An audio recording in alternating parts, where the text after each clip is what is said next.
So it looks like the BBC is continuing the time-honored European tradition of smearing independent African leaders to justify regime change. Here they're citing a report from Human Rights Watch accusing Ibrahim Traoré in Burkina Faso of unaliving over 100 civilians. But I've learned that when it comes to Human Rights Watch, you have to read beyond the headlines, because they are very tricky in the way that they lie about global events. And if you read the fine print here, you'll see that Traoré's forces were actually fighting against Islamist extremists aligned with Al-Qaeda. And after this attack was launched, the Islamist extremists responded by unaliving a bunch of civilians. And look at how Human Rights Watch frames this. They say that the Islamists were assisting the government. No, they were fighting the government. They were actively unaliving each other. And then when the government forced out the Islamists, they retaliated by unaliving a bunch of civilians. And then when BBC put that into a headline, they removed all of the context and made it sound like only the government was unaliving civilians.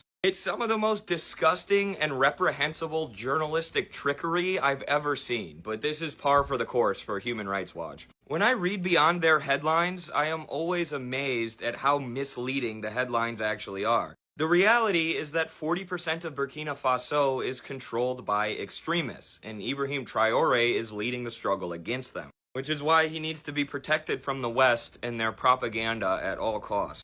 Africa is going to see so much political and economic development once they get the boot of the Western imperialists off of their neck, and that's what Traoré is fighting for.